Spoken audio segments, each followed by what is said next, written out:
بسم الله الرحمن الرحيم.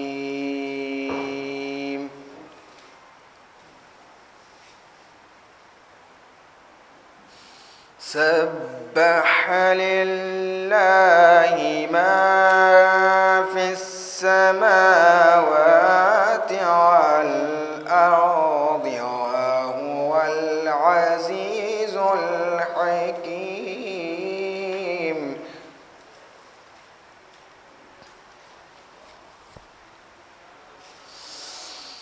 له ملك السماوات والأرض يحيي ويميت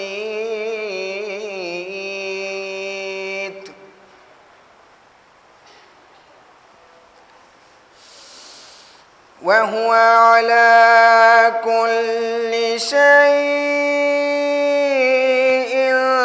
قدير.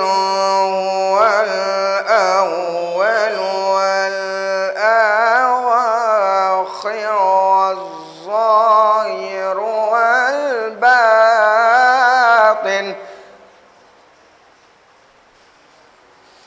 وهو بكل شيء عليم.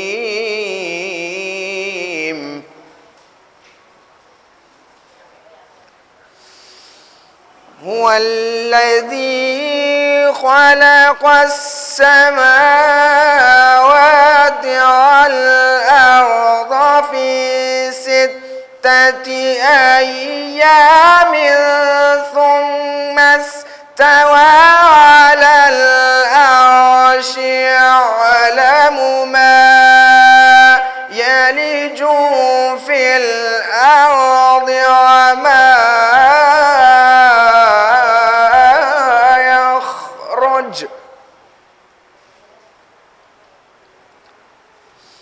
وما يخرج منها وما ينزل من السماء وما يعرج فيها وهو معكم أينما كنتم والله بما تعملون بصير. صدق الله العلي العظيم وصدق رسوله النبي الكريم. اللهم صل على محمد وآل محمد. صلوات محمد وآل محمد. میں معتبرانہ التماس کرتا ہوں آغا مولانا حسن مہندی صاحب کے سے وہ اپنی بہترین بیان سے مدعو کو روشن کریں. بر محمد و آل محمد سے استقبال کریے آپ. اعوذ باللہ من الشیطان الرجیم. بسم اللہ الرحمن الرحیم. الحمد للہ رب العالمین والصلاة والسلام علی اشرف الانبیاء والمرسلین. اللہم کل ولیک الحجت ابن الحسن صلواتک علیہ وعلی آبائہ فی هذه الساعات وفی کل ساعہ ولیا وحافظا فقائدا وناصرا ودلیلا وعینا حتی تسکنہ ارضک طوا وتمتعہ فیہا طویلا. صلوات بھیجیں محمد والے محمد پر. ایک ایسی صلوات بھیجیں جس سے معلوم ہو جائے کہ آج آپ لوگ نے افطار کیا تھا. اللہم صلی علی محمد وآل محمد وعجل فرج. بسم اللہ الرحمن الرحیم.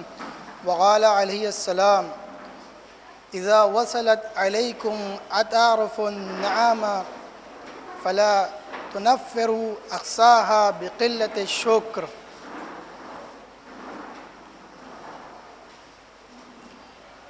نہج البلاغہ کا جو مولا علی علیہ السلام کی حکمت نمبر 13 جس میں مولا علی علیہ السلام ارشاد فرماتے ہیں کہ جب تمہارے سامنے نعمت الہی آشکار ہو جائے تو اس کو ناشکر گزاری سے اپنے آپ سے دور نہ کرو۔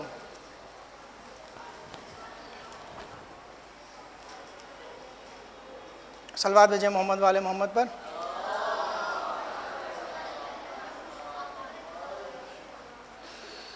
یہ امیر المومنین علیہ السلام کا قول ہے، جس میں امیر المومنین علیہ السلام دنیا کے اندر اس دنیا کی حقیقت کو بیان کرتے ہوئے اور اس عالم ہستی، یعنی جیسے اس کو خداوند متعال نے خلق کیا ہے، اس میں سے ایک قانون بیان کرتے ہیں۔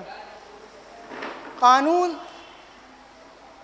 یہ بیان کرتے ہیں امیر المومنین علیہ السلام کہ اگر تمہارے سامنے نعمت الہی آشکار ہو جائے اس کو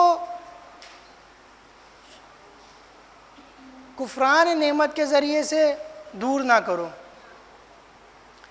نعمت الہی یعنی یہاں پہ امیر المومنین ارشاد فرمانا چاہتے ہیں کہ کم شکر کرنے سے اس کو دور نہ کرو، یعنی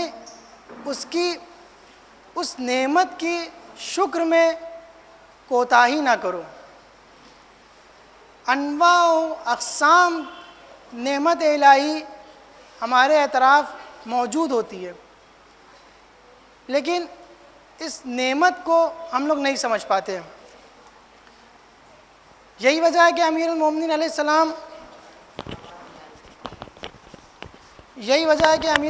السلام اپنے اس قول میں ارشاد فرما رہے ہیں کہ جب تمہارے پاس نعمت آشکار ہو جائے تو تم کفران نعمت کے ذریعے سے یا ناسپاسگاری کے ذریعے سے یا شکر نہ کرنے کے ذریعے سے اس کو اپنے آپ سے دور کر دو، اس کو اپنے آپ سے دور کر دو۔ کس چیز کو؟ جو نعمت خداوند متعال نے انسان کو بیان کی ہے، انسان کو اس سے عنایت کی ہے انسان پر۔ صلوات بھیجیں محمد والے محمد پر۔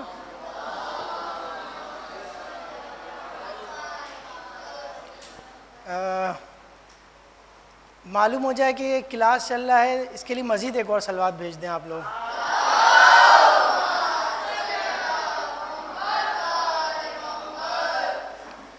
تو ہماری گفتگو جو چل رہی ہے وہ امام علیہ السلام کا جو آپ کی خدمت میں عرض کیا کہ حکمت نمبر 13، جس میں امیر المومنین علیہ السلام ارشاد فرما رہے ہیں کہ جب تمہارے سامنے نعمت الہی آشکار ہو تو اس کو ناسپاسگزاری یا کم شکر کرنے کی بنا پر اس کو اپنے آپ سے دور نہ کرو۔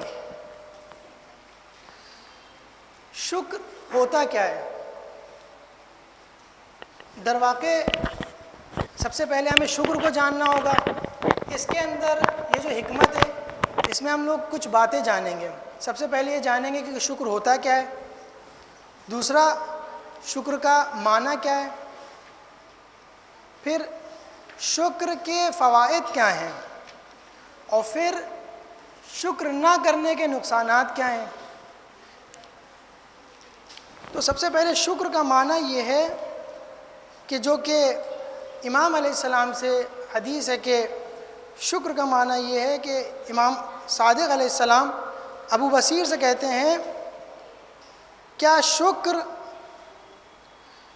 آیا برای شکر اندازه‌ای است که وقتی بنده آن را انجام داده شاکر باشد؟ فرمود بله۔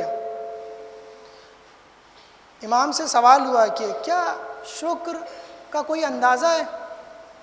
امام نے کہا جی اس کا اندازہ ہے۔ ابو بصیر نے پوچھا کیا اندازہ ہے؟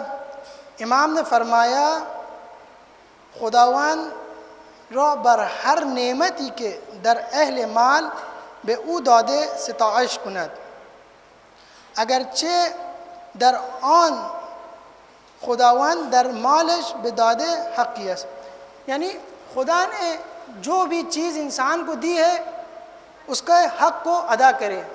یہ ایک معنی شکر کا. ہمارے پاس عقل کی نعمت ہے، اس کو خدا کی راہ میں ہم خرچ کریں. ہمارے پاس مال کی نعمت ہے، اس کو خدا کی راہ میں خرچ کریں. یہ شکر ہے. پھر جو شکر ہے اگر ہم اس کو خدا کی راہ میں خرچ کریں گے تب جا کے یہ شکر کا معنی دے گا. ایک شکر ہوتا ہے جو ہم اپنی زبان سے عرض کرتے ہیں. زبان سے کیا شکر؟ کوئی نعمت ہمارے تک پہنچی، ہم تک پہنچی تو ہم اظہار کریں خدایا تیرا شکر. لیکن بعضی افراد صرف زبان تک رہتے ہیں، لیکن در حقیقت زبان کا اظہار قلبی ہونا چاہیے، یعنی ہمارے قلب سے وہ مرتبط ہو. جب ہم شکر کریں تو ہماری زبان اور ہمارا دل ایک ہو. فرض کریں آپ یہاں پر تشریف فرمائیں اور آپ کو وہ نعمت لا کے دے دی جائے اس وقت جس کے بارے میں آپ پریشان ہیں بہت زیادہ. مثلاً آپ پریشان ہیں کہ آپ کا ایک کام حل نہیں ہو رہا تھا، ایک چیز کی آپ کو نیاز تھی، ایک بندے مومن نے آپ کو دے دیا. جب وہ آپ کو دیا وہ نعمت جب آپ تک پہنچی تو آپ فوراً اس نعمت کا اپنے دل سے شکر ادا کرنا چاہیں گے. اس سے کہیں گے بہت شکریہ آپ کا. کیوں شکریہ ادا کریں گے؟ کیونکہ آپ کے قلب نے اس نعمت کو درک کر لیا ہے، آپ کے قلب نے جان لیا یہ نعمت تھی. تو یہاں پر ہم کو یہ سمجھ میں آتا ہے کہ جو شکر ہے اس کے لیے نعمت کو بھی جاننا ضروری ہے. یعنی ایسا نہیں ہے کہ خدا نے جو ہم کو شکر دیا ہے اس کو ہم جو ہے بغیر یعنی اس کو ہم نعمت کنسیڈر نہ کریں اور شکر ادا کریں. نہیں، ہم ان ساری چیزوں کا شکر ادا کریں، ہم ان ساری باتوں کا شکر ادا کریں.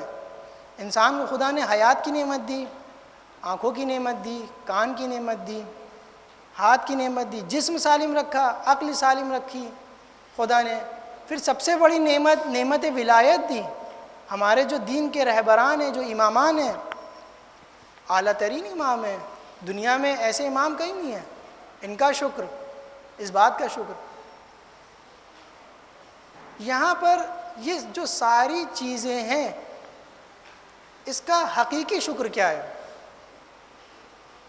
آپ کی خدمت میں ایک واقعہ، پھر اپنی گفتگو کو آگے لے جاتے ہیں.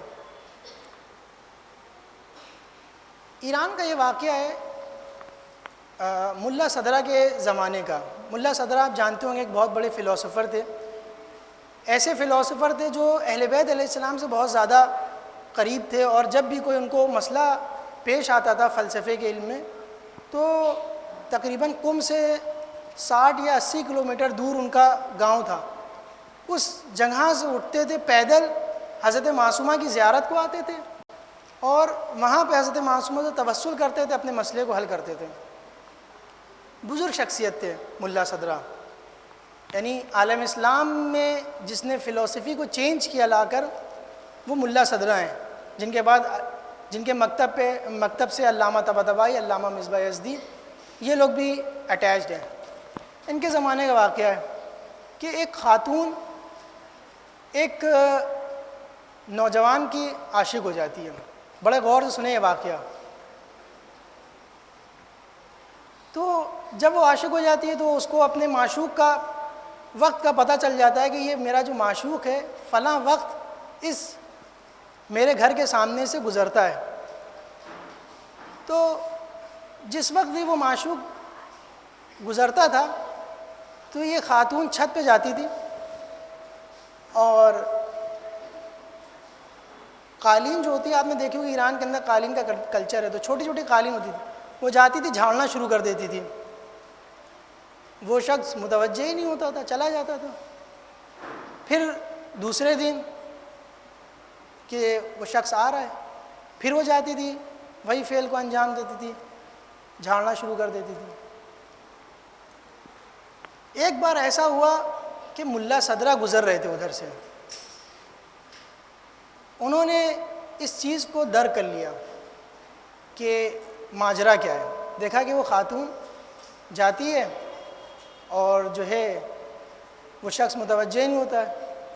اس وقت وہ خاتون بہت ہی ناراحتی کے ساتھ اور غصے کے ساتھ فارسی میں ایک جملہ کہتی ہے، اپنی زبان میں کہتی ہے کہ نہیں اومدم مگر میخوام خودم رو نشون بدم، وہ کہتی ہے کہ میں نہیں آئی مگر یہ کہ خود کو تمہارے سامنے جلوہ نما کریں۔ بس کیا تھا، جیسے ہی یہ جملہ ملا صدرہ کے کان میں گیا، ملا صدرہ لوگ کہتے ہیں کہ وہاں پہ بیٹھ گئے اور گریہ کرنے لگے، کیونکہ عالم ہستی کو انہوں نے پہچان لیا تھا۔ کیوں گریہ کرنے لگے؟ جب ان سے علت پوچھی گئی، کہنے لگے خدا نے یہ آسمان، یہ پہاڑ، یہ زمین، یہ ستارے، یہ چاند، یہ آفتاب، یہ دریا، یہ پانی، یہ درخت کیوں خلق کیا ہے؟ اس کو تو نیاز نہیں تھی کہ خلق کرے، اس نے اس لیے خلق کیا ہے کہ تاکہ اپنے آپ کو ہمارے سامنے جلوہ نما کر سکے، تاکہ وہ پہچانا جائے۔ یعنی آپ دیکھیں وہ خاتون کا انگیزہ یہ تھا کہ وہ شخص اس کی طرف متوجہ ہو جائے، یعنی عشق مادی میں تھی، لیکن ملا صدرہ نے عشق حقیقی، عشق معنوی کو درک کیا اس جگہ پر۔ انسان عاقل ہمیشہ ہر جگہ اچھی چیز دیکھتا ہے، بری چیز میں بھی اچھی چیزیں نکال لیتا ہے، کیونکہ فلاسفر تھے وہ۔ انہوں نے دیکھا کہ یہ شخص جب اس کا عاشق ہو گیا ہے تو اپنے آپ کو اس کے سامنے اظہار کر رہا ہے، تو یہ خداوند متعال اپنی مخلوق کا عاشق ہے، اپنی مخلوق سے محبت کرتا ہے۔ کیسے ممکن ہو کہ اس کو جو ہے اگر عشق نہ کرتا ہوتا تو کیسے یہ ساری چیزیں، یہ پہاڑ، یہ دریا، یہ آسمان خلق کرتا؟ پھر یہاں تک کہ بھی اس نے سلسلہ نہیں روکا اپنا، اس نے ہمارے آخری نبی محمد مصطفیٰ صلی اللہ علیہ وسلم کو بھیجا، یعنی جن کا جمال، جن کی شخصیت اس بالا مقام پہ کہ انسان کو اس مقام پہ پہنچا دے، انسان کو انسانیت کے درجے پہ پہنچا دے۔ یہ ہے شکر، یعنی جب ہم جان جائیں کہ شکر کیا ہے تو اس کو اچھے سے انجام دے شکر۔ بہت ساری چیزیں ایسی ہیں جن کو ہم نعمت ہی کنسیڈر نہیں کرتے، یہی وجہ ہے کہ مولا علی علیہ السلام ارشاد فرماتے ہیں کہ جب تمہارے پاس کوئی نعمت آئے تو اس کو کفران نعمت سے دور نہ کر دو، کفر کر کے دور نہ کر دو۔ کفر کر کے یعنی کیا؟ انکار کر کے، آپ اس کو نعمت کنسیڈر ہی نہ کریں۔ فرض کریں آج آپ اتنی اچھی جگہ پہ بیٹھے ہوئے ہیں، ماہ مبارک رمضان چل رہا ہے، اور اس جگہ اہل بیت علیہ السلام کے معارف کو سیکھنے کے لیے اپنا وقت دے رہے ہیں، لیکن آپ سوچیں کلاس چل رہا ہے، ہم آ گئے، ٹائم پاس ہو جائے گا۔ البتہ آپ لوگ ایسا نہیں سوچتے ہیں، لیکن ایک مثال بیان کر رہے ہیں ہم، یعنی آپ اس نعمت کو کنسیڈر ہی نہیں کر رہے ہیں۔ آپ کے سامنے ہیلدی انوائرمنٹ موجود ہے۔ آج آپ سیریا میں دیکھیں کیا حال ہے وہاں کے بچوں اور جوانوں کا، غازہ میں دیکھیں کیا حال ہے بچوں اور جوانوں کا، وہ کیا اتنی سکون سے پڑھ پا رہے ہیں؟ وہ کیا اتنی سکون سے اپنی زندگی گزار پا رہے ہیں؟ آج ہمارے کیا چھوٹے چھوٹے بچے سامنے نظر آ رہے ہیں، سکون سے بیٹھے ہیں، درس سن رہے ہیں، خدا نے مہلت دی۔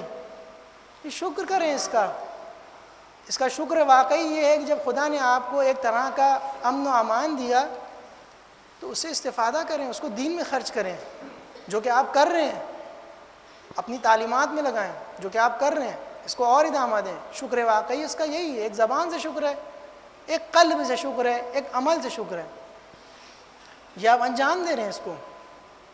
یہی وجہ ہے کہ اگر ہم اس کا برعکس کریں کہ یہ ہمیں نعمت دی جائے، جیسے کہ تاریخ میں ملا کہ بہت سی کنٹری ایسی تھیں جہاں پہ علماء کرام بہت بزرگ تھے، لیکن عوام نے ان کو درک نہیں کیا، خدا نے ان سے چھین لیا۔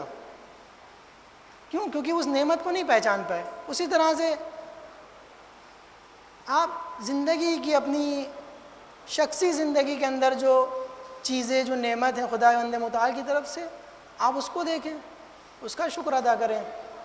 خدایا تو نے مجھے یہ دیا، تیرا شکر، شکر جب آپ کہیں تو ہر بار یہ ارادہ کریں کہ اس کو تیری راہ میں خرچ کریں گے. شکر کا مطلب یہ ہوتا ہے. شکر کا مطلب یہ نہیں ہوتا ہے کہ آپ کوئی چیز کہیں کہ پروردگار تیرا شکر، لیکن دل سے شکر نہ کریں، اس کی راہ میں نہ خرچ کریں، مخالفت نہ کریں خدا کی راہ میں. حقیقت شکر یہ ہے کہ خدا کی بندگی کی جائے اس کے اندر. دیکھیں ہوتا ہے اس میں دو چیز جو سمجھ میں آتی ظاہری طور پہ، وہ یہ ہے اعتقادی حوالے سے اگر اس پہ گفتگو کی جائے اور لاجیکلی اس پہ گفتگو کی جائے کہ جب کوئی نعمت ملتی ہے، انسان عاقل اس نعمت کو یہ جانتا ہے کہ یہ نعمت خداوند متعال کی طرف سے ہے. لیکن اس کے برعکس انسان جاہل وہ یہ سوچتا ہے کہ میری محنتوں کا نتیجہ ہے، میری کوششوں کا نتیجہ ہے. لیکن انسان عاقل یہ جانتا ہے کہ خداوند متعال نے، اللہ نے اس کے اوپر ایک عنایت کی ہے، منت گزاری کی ہے کہ اس کو یہ نعمت دی ہے. یہی وجہ ہے کہ تمام انبیاء اپنی زندگی کے اندر عمیق ترین شکر ادا کرتے تھے. حضرت موسیٰ سے کہا خدا نے کہ اے موسیٰ کیا تم نے میرا شکر ادا کیا ہے؟ حضرت موسیٰ نے کہا پروردگار مجھے جو شکر کرنے کی نعمت تو نے دی اس کا کیسے شکریہ ادا کروں. یعنی خود ایک شکر کرنا، خدا کی راہ میں جو چیز دی گئی ہے اس کو خدا کی راہ میں خرچ کرنا. شکر کا معنی ہی یہی ہے کہ جو چیز دی جائے اس کو خدا کی راہ میں، اس کی معصیت میں نہیں، اس کی اطاعت میں خرچہ کیا جائے، اس کی اطاعت میں خرچ کی جائے، وہ شکر ہے. خدا نے کہا کہ اب تم نے میرا شکر کیا ہے.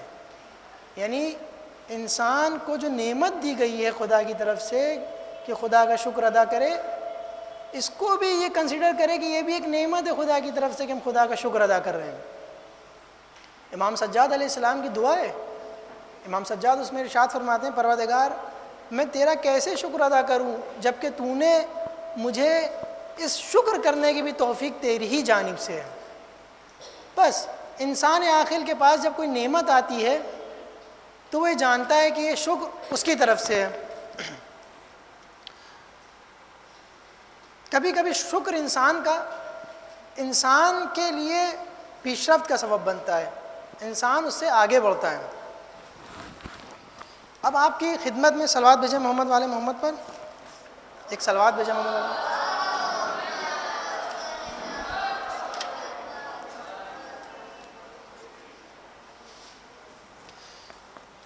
شکر کے کچھ نعمت ہے. اگر انسان شکر کرتا ہے تو خداوند متعال سب سے پہلی نعمت جو اس کو دیتا ہے وہ حکمت دیتا ہے اس کو. کہ حضرت لقمان کے لیے کہا گیا کہ وہ ان لوگوں میں سے تھے جن کو میں نے حکمت عطا کی کہ شکر گزار تھے وہ. خدا نے اس طرح سے بیان کیا. حکمت یعنی کیا؟ حکمت اگر کسی کو خدا کہتا ہے اگر میں کسی کو حکمت عطا کر دوں تو خیر کثیر عطا کر دیا. یعنی انسان کو اگر حکمت مل جائے خدا کی جانب سے تو خیر کثیر ہے. شکر اگر انسان کرتا ہے خدا کی راہ میں تو خدا گویا اسے خیر کثیر دے دیتا ہے. امام سجاد علیہ السلام اپنے رسالے حقوق میں نیکی کرنے والوں کے حق میں ایک جملہ ارشاد فرماتے ہیں، یا اس کی شرح میں جملہ بیان ہوتا ہے. وہ یہ کہ اگر تمہارا کوئی شکر کرے، فرض کریں کہ ہمیں کسی نے کوئی نعمت دی، اور ہم اس کا شکر ادا کریں، تو یہاں پر ہم کو اخلاقی طور پر حکم کیا جاتا ہے کہ اس کی نعمت میں اور اضافہ کر دیں. فرض کریں ہم کو کسی نے پانی لا کے دیا، ہم نے اس کا شکر ادا کیا، تو جب ہم کو اس نے پانی لا کے دیا تو اس پہ لازم ہے کہ وہ ہم سے دوبارہ پوچھے کہ ہم آپ کو اور پانی لا کے دیں. اسی طرح سے ساری چیزوں میں اضافہ کرے. جب مخلوق سے خدا ایسا چاہتا ہے تو خود خداوند متعال کیسا ہوگا کہ جب اس کا شکریہ ادا کیا جائے، جب اس کا شکر ادا کیا جائے تو نعمت میں اضافہ کیوں نہیں کرے گا. یہاں پر ایک گفتگو اور ہے کہ جس نے بندوں کا شکریہ ادا نہیں کیا اس نے خدا کا شکر ادا نہیں کیا۔ ہم تک کوئی نعمت پہنچی اور ہم نے خدا کا شکر ادا کر دیا کہ خدا تیرا شکر، نہیں، جس بندے کے جانب سے، جس اسباب کے جانب سے جو نعمت ہم تک پہنچی ہے ہم کو اس کا شکریہ کرنا ضروری ہے۔ دوسرا جو شکر کرنے کا نتیجہ ہوتا ہے وہ ہوتا ہے کہ افراط ہو جاتی ہے نعمتیں، خدا زندگی کے اندر نعمتوں کو افراط کر دیتا ہے۔ یعنی امام صادق علیہ السلام ارشاد فرماتے ہیں کہ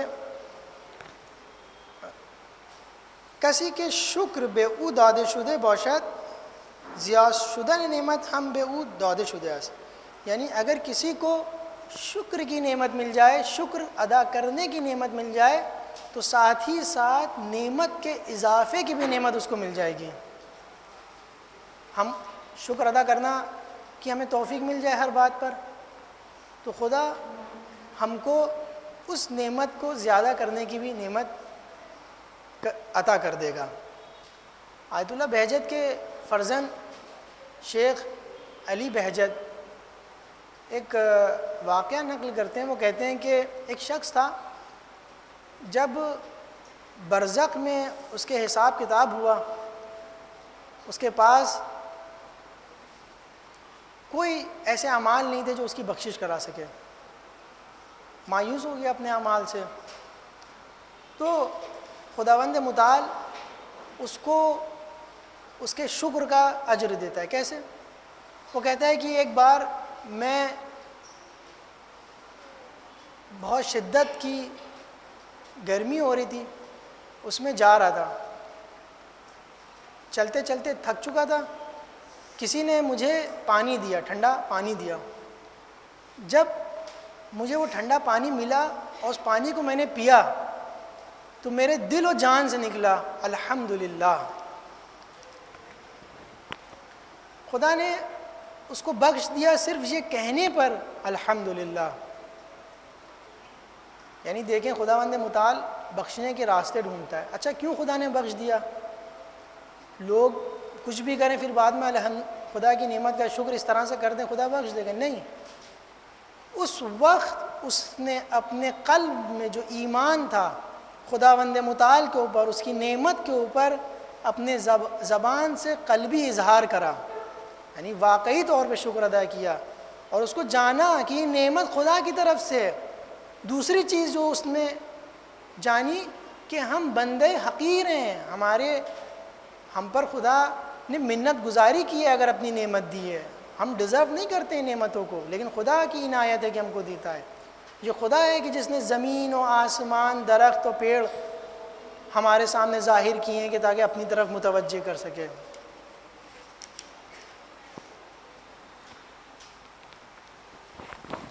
تیسرا جو نقطہ ہم نے آپ کو بیان کیا وہ یہ کہ شکر کرنا صرف اس کا معنی یہ نہیں ہے کہ آپ جو ہے خدا کا شکر ادا کریں، شکر کرنے میں آپ کو بندگان کا بھی شکر ادا کرنا ہے۔ اگر کوئی نعمت آپ تک پہنچی ہے، کیونکہ خدا نے زمین کو اسباب قرار دیا ہے اور سبب کے ذریعے قرار دیا ہے، کچھ بھی چیز، کوئی بھی چیز جو ہم تک پہنچتی ہے وہ وسیلے کے ذریعے سے پہنچتی ہے، اور ہم وسیلے کا انکار کسی بھی صورت میں نہیں کر سکتے، تو ہم کو اس وسیلے کا بھی شکر ادا کرنا ضروری ہے۔ چوتھا جو شکر کے فوائد ہیں،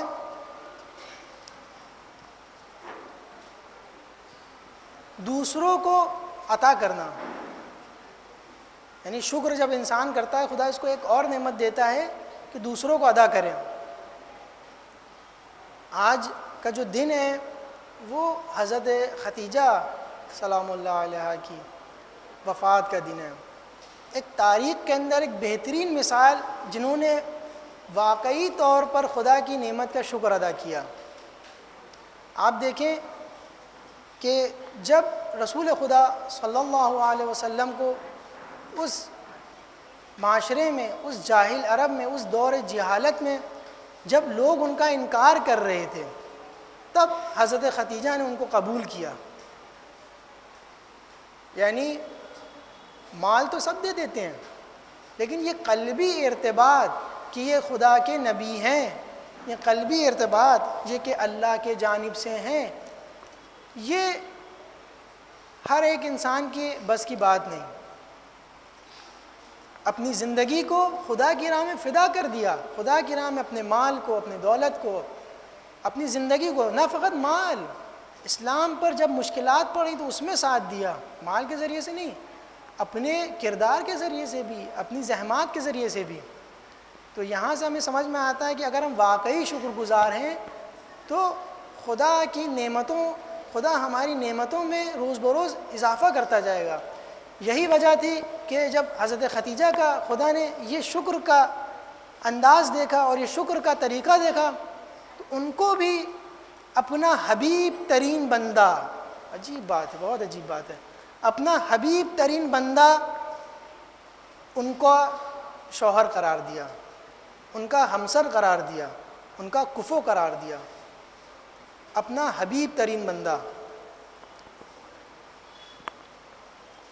پانچواں جو شکر کا فائدہ ہے وہ یہ ہے کہ بلاؤں سے روکتا ہے شکر۔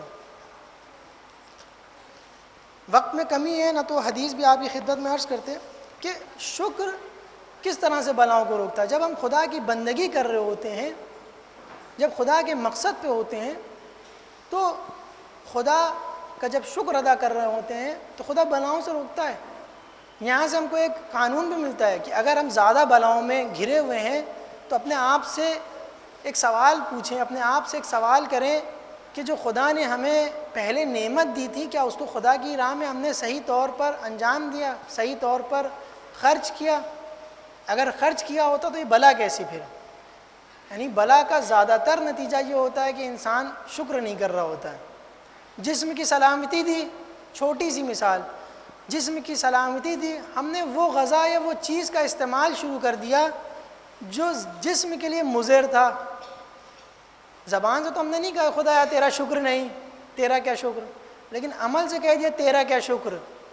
ہم نے جسم کی نعمت کو نعمت جانا ہی نہیں، تو پھر کیا ہوتا ہے؟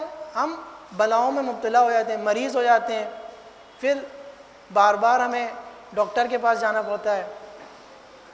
بس جب کبھی بھی بلا ہے خدا کا شکر ادا کریں۔ حدیث میں ہے کہ امام صادق علیہ السلام کا، جب امام صادق علیہ السلام مسجد سے باہر آئے تو دیکھا کہ ان کا مرکب موجود نہیں ہے۔ امام نے اس وقت کہا کہ خدا سے اس وقت فوراً اس لحظے اس وقت خدا سے عرض کیا خدایا اگر میرا مرکب مجھ تک آ جائے گا تو میں شکر ادا کروں گا۔ کچھ ہی دیر گزری تھی، دیکھا کہ امام کا مرکب امام کے پاس آ گیا، تو امام نے عرض کیا الحمدللہ رب العالمین۔ وہاں پہ جو شخص موجود تھا کہا کہ آپ نے تو کہا تھا کہ آپ امام کا شکر، خدا کا شکر ادا کریں گے، تو امام نے کہا کیا تم نے نہیں سنا ہم نے کہا الحمدللہ رب العالمین۔ اس سے نتیجہ یہ نکلتا ہے کہ جب کبھی بھی ہم تک کوئی مشکل آئے اس وقت اگر ہم خدا کا شکر ادا کریں، خدایا تو نے مجھے آنکھیں دیں، اولاد سالم دی، میرے والدین ہم کو دیے، زندگی دی، عزت سے رکھا، یہ ساری چیزوں کا جب انسان شکر ادا کرتا ہے تو خدا اس کی بلاؤں سے اس کو دور کر لیتا ہے۔ اور خود امام کا شکر عین شکر ہے، الفاظ والے شکر نہیں ہے، عمل میں بھی شکر ہے امام کا شکر۔ اب جو علماء نے کفران نعمت کے منفی آثار بیان کیے ہیں اس میں سب سے پہلے جو بیان کیا ہے کہ اگر کوئی نعمت کسی کے پاس ہو اور اس کا شکر نہ ادا کرے تو خدا اس کی نعمت میں زوال ڈال دیتا ہے، زوال پیدا کر دیتا ہے، روز بروز اس کی نعمت تنزلی کی طرف چلتی چلی جاتی ہے۔ کیسے؟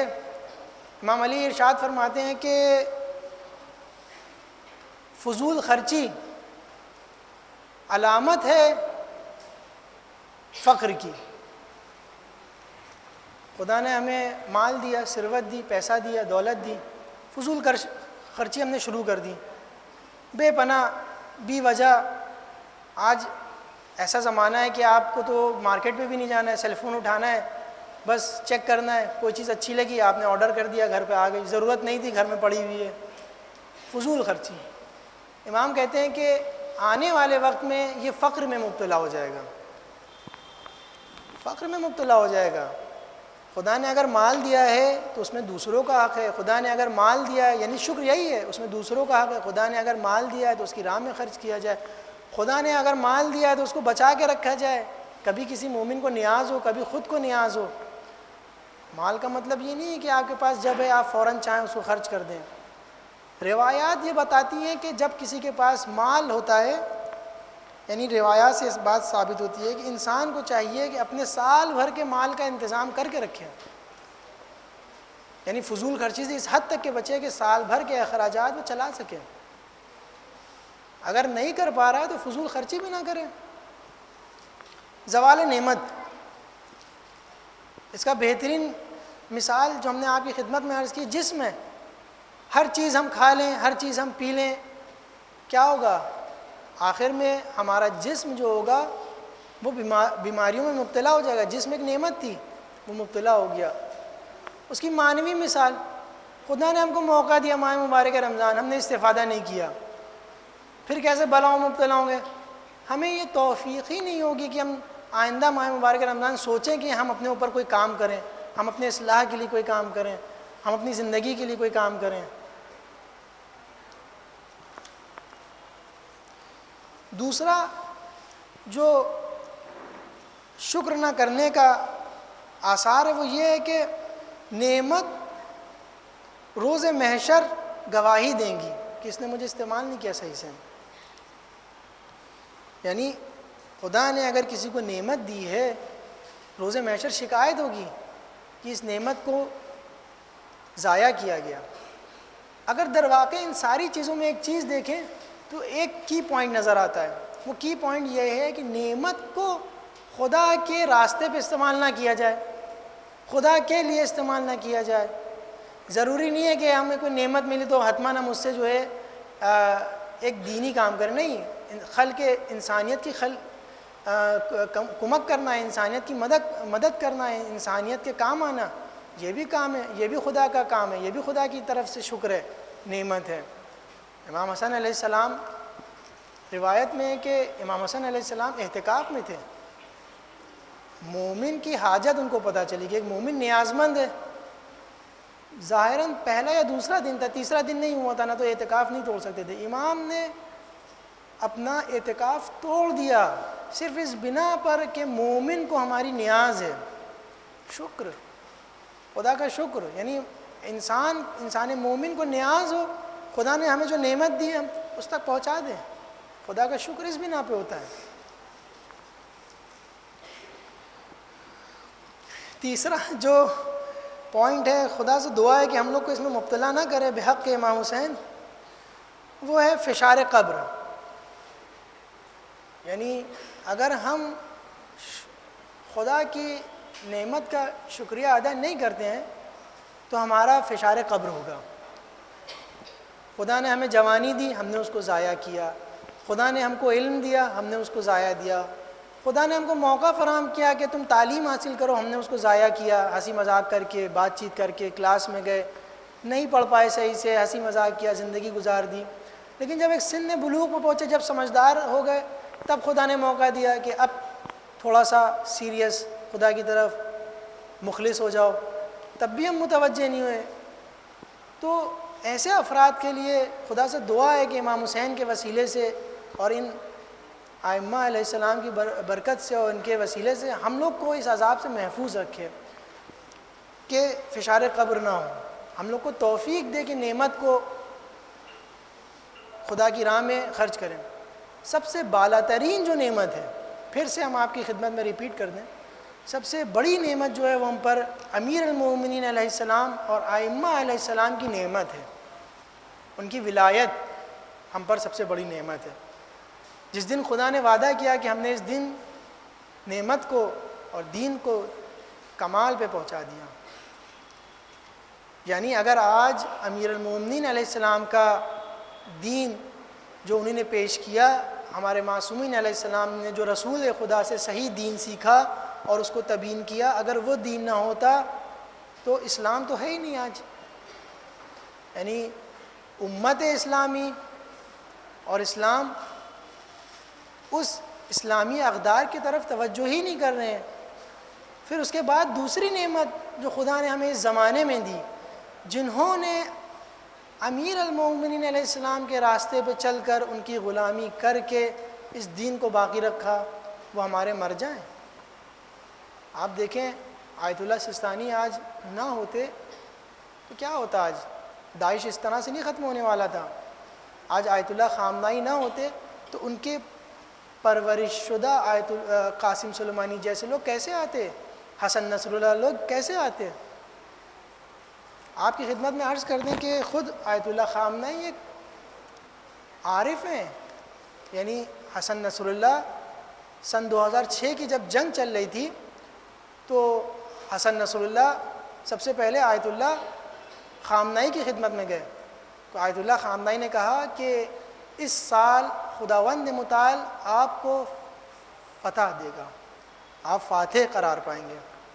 حسن نصر اللہ نے سنا، کہا مجھے کہ شاید یہ مجھے حوصلہ افزائی کر رہے ہوں، 2006 کی جنگ آپ کے سامنے کیا ہوا تھا۔ پھر جب یہ آیت اللہ بہجت کی خدمت میں پہنچے، آیت اللہ بہجت نے بھی یہی جملہ کہا کہ اس سال خدا آپ کو فاتح قرار دے گا، فتح دے گا۔ آپ دیکھیں کہ جو شخص خدا سے وصل نہ ہو، خدا سے ربط نہ ہو جس کا، وہ کیسے ممکن ہے کہ غیب کے پیغام کو انسان تک پہنچا دے؟ آیت اللہ بہجت کے لیے مشہور ہے عارف، ہم جانتے ہیں، لیکن آیت اللہ خامنائی کے لیے نہیں مشہور ہے کہ وہ عارف ہیں، وہ سالک الی اللہ ہیں۔ یعنی ان کا سیر و سلوک جاری ہے، ان کی جو شخصیت ہے اس پہ سیاسی شخصیت نے احاطہ کیا ہوا ہے، تو ہم لوگ توجہ نہیں کر پاتے۔ در واقع وہ ایک عارف ہیں۔ خداوند متعال سے دعا ہے کہ ہمارے درمیان جو یہ بزرگان ہیں، ان کی نعمت اور ان کی جو گائیڈنس ہے، اس سے ہم لوگ بہتر سے بہتر استفادہ کریں اور اس کو خدا کی راہ پہ چلانے کی اور اس کے اطاعت کرنے کی توفیق خدا عنایت کرے۔ صلوات بھیجیں محمد والے محمد پر۔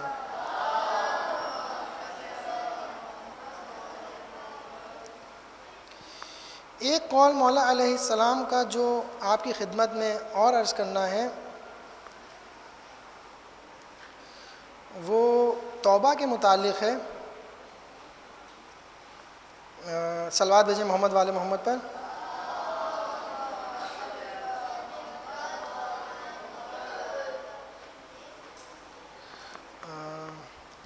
امام علی علیہ السلام ارشاد فرماتے ہیں، ارشاد فرماتے ہیں کہ مجھے تعجب ہے اس شخص کے اوپر جس کے لیے توبہ کے راستے کھلے ہوں اور پھر بھی وہ مایوس ہوں۔ آپ کی خدمت میں یہ کچھ چیزیں بیان کر دیں، وقت بہت کم بچا ہے۔ توبہ کا معنی ہوتا ہے اپنے آپ کی اپنی غلطی کو، اپنی کیے ہوئے پہ پشیمان ہونا۔ امام سجاد علیہ السلام اپنے صحیفہ سجادیہ میں عرض کرتے ہیں کہ پروردگار اگر کوئی بندہ پشیمان ہوا تو اس نے توبہ کی، ہم نے کوئی گناہ کیا، ہم سے کوئی گناہ سرزد ہو گیا، ہم اس میں توبہ کریں خدا سے، خدایا غلطی ہو گئی، اب آئندہ نہیں کریں گے، پشیمان ہو گئے، اب آئندہ ہم نہیں کریں گے۔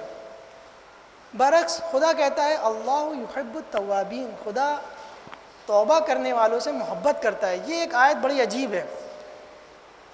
ہم لوگ کو بیان کیا جاتا ہے کہ خدا معاف کر دینے والا ہے، خدا بخش دینے والا ہے، خدا غفار الذنوب ہے، خدا ستار العیوب ہے، لیکن اس میں ایک جو علماء کرام ایک ظریف نقطہ جو بیان کرتے ہیں وہ یہ بیان کرتے ہیں کہ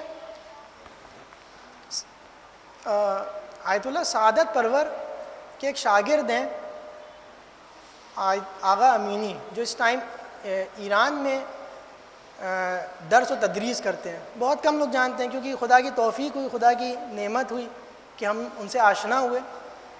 ان کے جو استاد تھے وہ عارف تھے, یعنی اس پائے کے عارف تھے کہ جب ان سے پوچھا گیا کہ 20 سال ہو گئے آپ کربلا نہیں گئے, انہوں نے کہا کہ 20 سال میں ہم جب چاہتے ہیں امام حسین کے حرم چلے جاتے ہیں, جب چاہتے ہیں ایران سے, اور ہم در و دیوار کی زیارت نہیں کرتے, خود امام حسین علیہ السلام کی زیارت کرتے ہیں.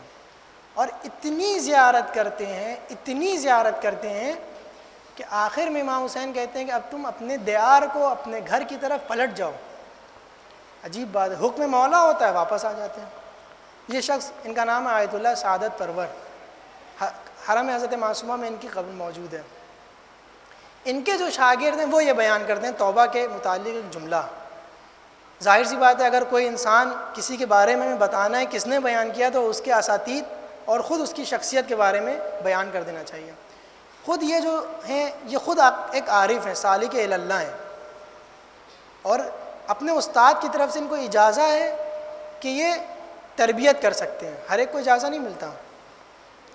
یہ بیان کرتے ہیں کہ خدا صرف گناہوں کو نہیں بخشتا بلکہ گناہوں کا جبران بھی کر دیتا ہے.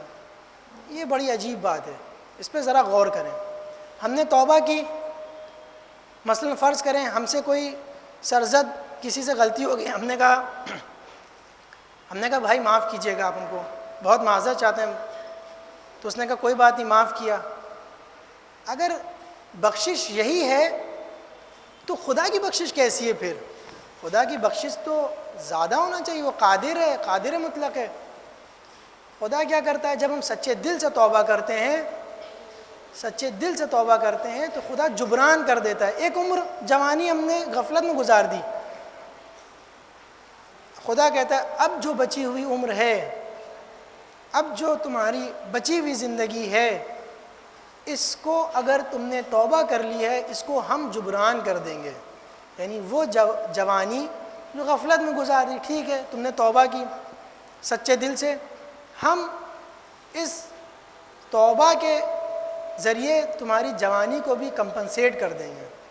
کیونکہ اللہ کہتا ہے اللہ یحب التوابین, اللہ توبہ کرنے والوں سے محبت کرتا ہے, توبہ کرنے والوں سے محبت کرتا ہے. اگر ہم آپ سے محبت کرتے ہیں تو جو میری قدرت میں ہوگا وہ ہم آپ کی خدمت میں عرض کریں گے. سب سے پہلا جو توبہ کا مرتبہ ہے وہ ہے کفر و شرک سے توبہ. خدا کا کسی کے شریک نہیں بنایا. کہ ایک زمانے میں انسان بت پرست تھا, بت پرستی کرتا تھا, لیکن توبہ کر لی. پہلا مرحلہ توبہ کا یہ ہے کہ انسان نے اپنے آپ کو جان لیا کہ اس ہستی کا خالق خداوند متعال ہے اور ہم اس کی ذات سے انڈیپینڈنٹ نہیں ہو سکتے, ہم اس کی ذات سے غیر مستقل نہیں ہو سکتے. اس پہ توبہ کر لی اگر انسان نے اور جان لیا تو پہلے مرحلہ توبہ کا یہ ہے. دوسرا مرحلہ عقائد انحرافی. انسان کا عقائد انحراف تھے.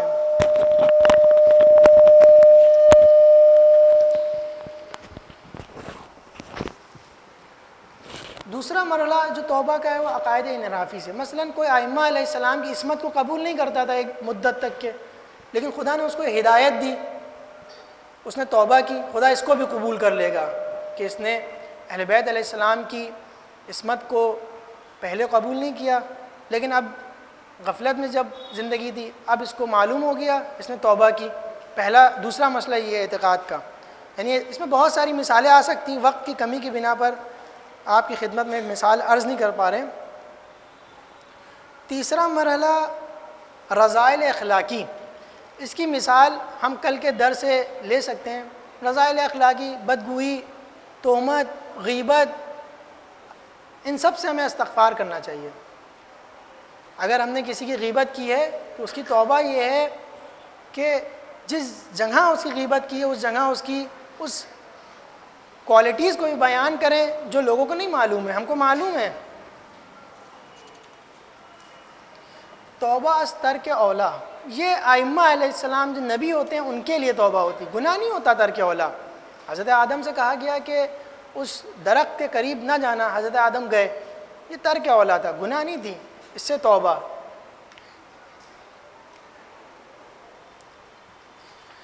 پھر توبہ کے فوائد کیا ہیں؟ ایک اور جو پوائنٹ ہے توبہ کا وہ یہ ہے کہ خدا سے وصل نہ ہونا۔ ہم اپنی زندگی میں جی رہے ہیں، خدا کے بارے میں فکر ہی نہیں کر رہے ہیں، ہم سوچ ہی نہیں رہے ہیں خدا نے ہم سے کیا چاہا ہے، کیا نہیں چاہا ہے، ہمیں کیا کرنا ہے، ہمیں کیا نہیں کرنا، زندگی کا ہدف مشخص ہی نہیں ہے، خدا سے طلب ہی نہیں کیا جا رہا ہے، خدا سے مغفرت ہی نہیں طلب کر رہے ہیں۔ اس سے بھی توبہ کرنی چاہیے انسان کو۔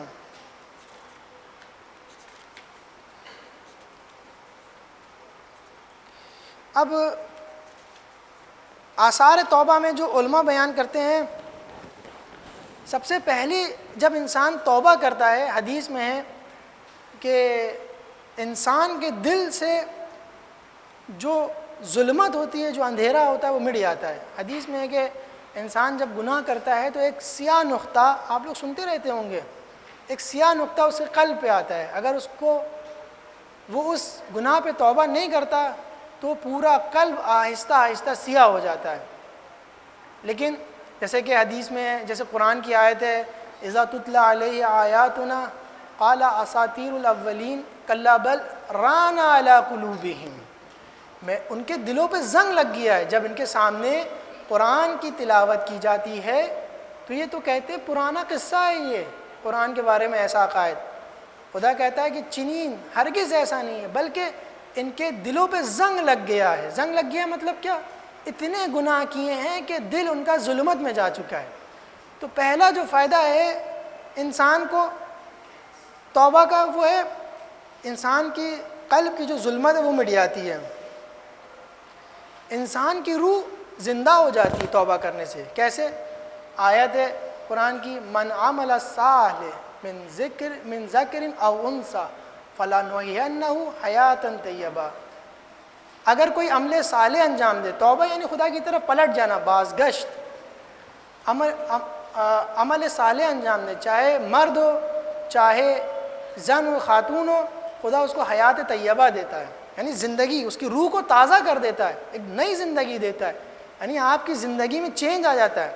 علامہ طباطبائی یہاں پہ کہتے ہیں کہ زندگی میں چینج کا مطلب یہ نہیں کہ آپ کی لائف میں کوالٹی آ جائے، نہیں، وہ کہتے ہیں اٹس اے نیو لائف، وہ ایک نئی زندگی ہے، یہ حیات جدیدی است، وہ یہ کہتے ہیں ایک نئی زندگی ہے۔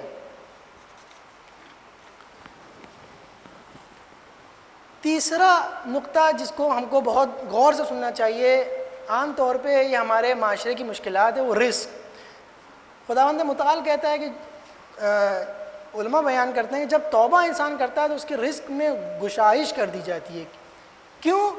وَالْأَرْضُ لِلَّهِ، یہ خدا کی زمین ہے اور یہ خدا کے بندوں کی زمین ہے۔ جب خدا کے بندے اس زمین پہ بندگی کریں، کیسے ممکن ہے کہ وہ رزاق اپنا رزق ان بندوں تک نہ پہنچائے؟ جب انسان توبہ کرتا ہے خدا اس کے رزق میں اضافہ کر دیتا ہے۔ رزق بھی انواع و اقسام ہیں، رزق معنوی، رزق مادی، دو اقسام میں علماء تقسیم کرتے ہیں۔ معنوی رزق تو دیتا ہی دیتا ہے کہ پہلے اس نے خدا کی بارگاہ میں توبہ کی، مادی رزق بھی دیتا ہے کہ اس کی حیات کا جو بقا ہے وہ احسن الوجہ انجام پائے۔ چوتھا ہے دنیائی عذاب، دنیا کے اندر جو عذاب ہے وہ ختم ہو جاتا ہے۔ بیمار ہیں ہم، بلا میں مبتلا ہیں، مشکلات میں گھرے ہوئے ہیں، جب ہم توبہ کرتے ہیں تو خدا ان ساری چیزوں کو ختم کر دیتا ہے۔ پھر پانچواں خدا جو بیان کرتا ہے وہ ہے گناہ کو چھپا دیتا ہے، گناہ کو چھپا دیتا ہے، یعنی اگر ہم سچے دل سے توبہ کرتے ہیں تو ہمارے گناہوں پہ خدا پردہ ڈال دے گا۔ آپ دیکھیں کہ ہمارے سامنے مثالیں موجود ہیں، کربلا میں حضرت حر کی، اور اسی طرح کا سلسلہ جاری ہے۔ آپ کی خدمت میں یہ ایک مختصر سا واقعہ، پھر اپنے درس کو تمام کرتے ہیں، اگر 2 منٹ ہمیں اضافی دے دی جائے، توبہ کی اہمیت اور واضح ہو جائے۔ نجف میں ایک شخص تھا ڈاکو، جس کا نام تھا قاسم، ہر جگہ ڈکیتی ڈالا کرتا تھا، چوری کیا کرتا تھا۔ لیکن ایک دن ایسا ہوا کہ اس نے ایک عالم کو دیکھا۔ وہ عالم کون تھے؟ سید علی قاضی آیت اللہ بہجت کے استاد، انشاءاللہ خدا ہم لوگ کو توفیق دے، نجف میں ان کی قبر ہے، ان کی قبر پہ جائیں۔ انہوں نے سید علی غازی اتنے پائے کے عالم تھے کہ انہوں نے آیت اللہ خوئی کو ایک نجف میں امیر المومنین کے حرم میں ایک ملاقات کی، اور ان کی زندگی، ابھی آیت اللہ خوئی ابتدائی طالب علم تھے، سید علی غازی نے ان کو ان کی زندگی کا یعنی اختتام، یعنی جو آخر لمحہ تھا وہ دکھا دیا۔ زندگی شروع ہوتی ہے اور ختم کہاں پہ ہوتی ہے؟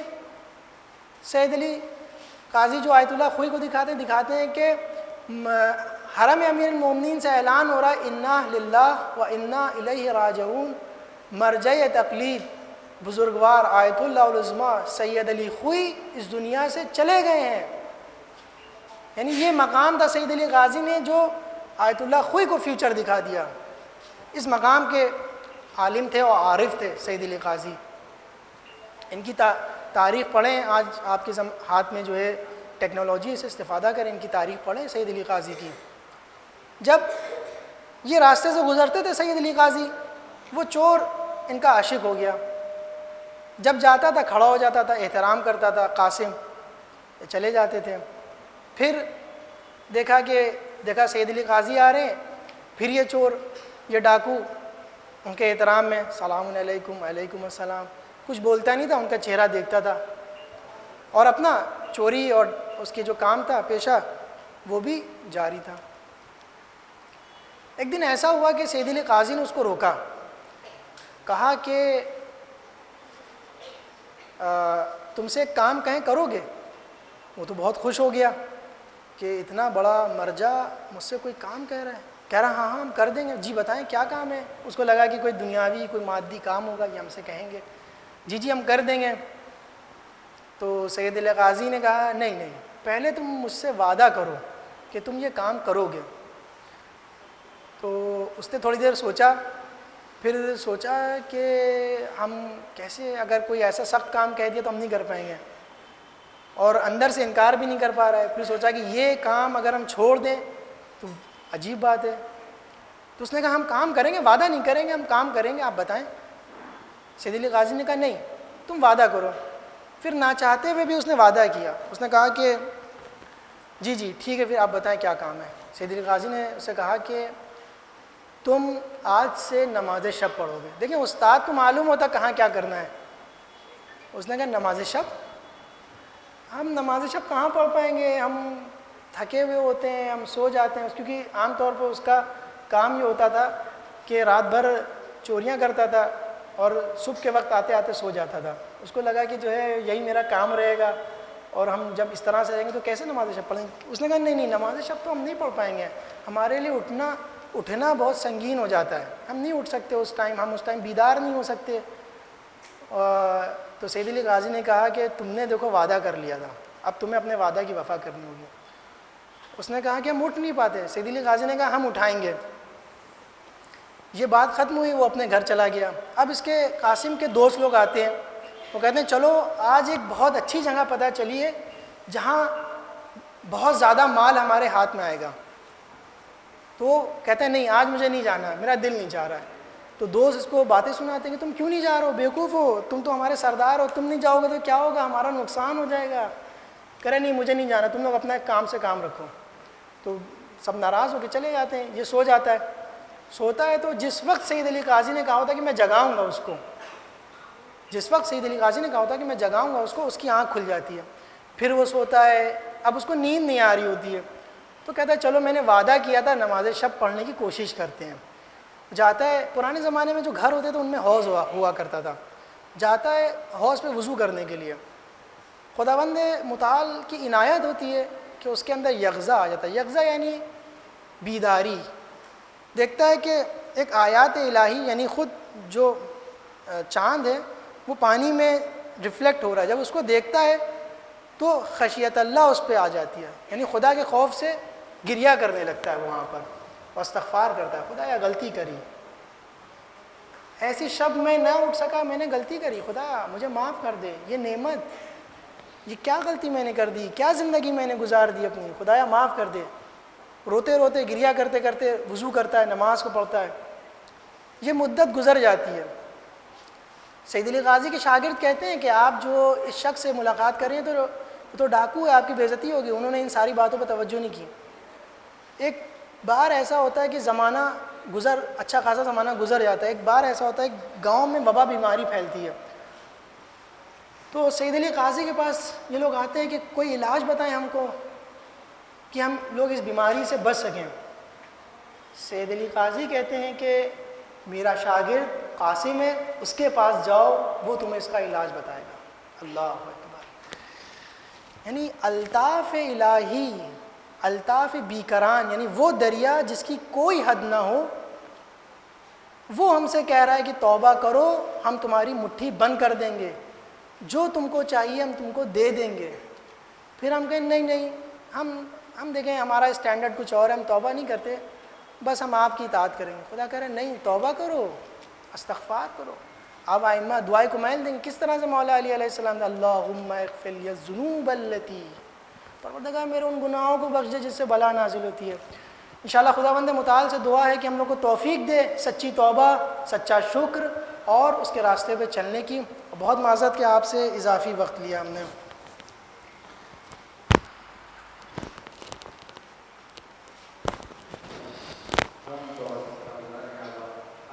جب تک کہ آپ کے سوال آپ کے ذہن میں ہوں یا آپ لکھنا چاہ رہے ہوں، موقع سے استفادہ کرتے ہوئے ایک بار سورہ حمد اور 3 بار سورہ اخلاص پڑھ کر ہمارے تمام علماء عرفاء، بالخصوص سید علی قاضی، آیت اللہ بہجت، امام خمینی، ملکی تبریزی، ان کو آپ لوگ ہدیہ فرمائیں۔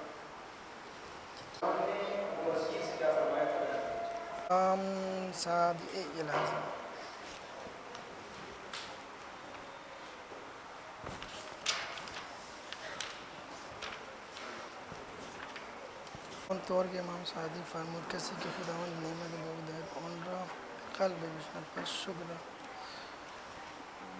ابو بصیر سے دقیق روایت میں اس ٹائم اس کو ڈھونڈ نہیں پا رہا، یہاں پہ ایک منٹ، ہاں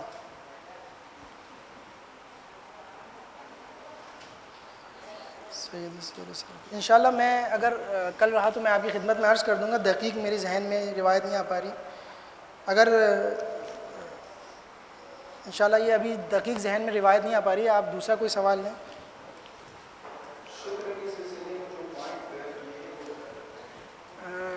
شکر کے یعنی شکر کرنے کے یا شکر نہ کرنے کے، یعنی آثار شکر۔ اچھا دیکھیں، شکر کا جو سب سے پہلا آثار ہے وہ یہ ہے کہ خدا اس کو حکمت عنایت کرتا ہے، یعنی خیر کثیر عنایت کرتا ہے جب انسان خدا کی بارگاہ میں شکر عطا کرتا ہے، کیونکہ وہ ساری چیزوں کو صحیح چیز کو صحیح جگہ پہ رکھ رہا ہوتا ہے، تو حکمت عطا ہو جاتی ہے۔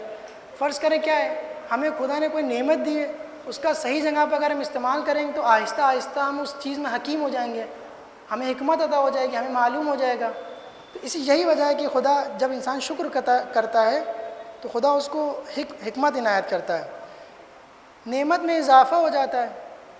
جب خدا بند متعال اپنے بندوں سے چاہتا ہے کہ تمہیں کوئی نعمت دی جائے اور اس کا شکر کیا جائے تو اس کو زیادہ کر دو، تو وہ خود کیوں نہیں نعمت میں اضافہ کرے گا جو کہ خود حکم دینے والا ہے۔ تیسرا پوائنٹ یہ تھا کہ خود انسان کا بھی شکر کرنا چاہیے، صرف خدا کا شکر نہیں ہے۔ جس نے انسان کا شکر نہیں کیا اس نے خدا کا شکر ادا نہیں کیا۔ بلاؤں کو روکتا ہے شکر، اگر ہم خدا کی بارگاہ میں شکر ادا کرتے ہیں تو بلاؤں کو روکتا ہے۔ کیسے؟ اگر کوئی نعمت ہم کو دی گئی ہے اور خدا کی راہ میں خرچ کر رہے ہیں، شکر واقعی کیا تھا؟ شکر واقعی یہ تھا کہ اس کو خدا کی راہ میں خرچ کیا جا رہا ہے، خدا کی راہ میں استعمال کیا جا رہا ہے، تو ظاہر سی بات ہے تو کیسے ممکن ہے کہ بلا آئے گی؟ بلا تو تب آتی ہے جب ہم خدا کے راستے سے انحراف کرتے ہیں۔ دوسروں کو ہدیہ کرنا، دوسروں کو ہدیہ دینا اپنی زندگی میں، یہ ایک شکر کا آنا تھا۔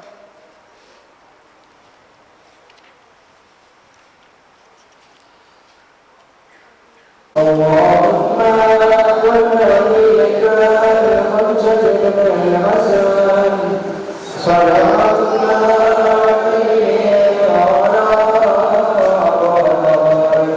في هذه الصلاة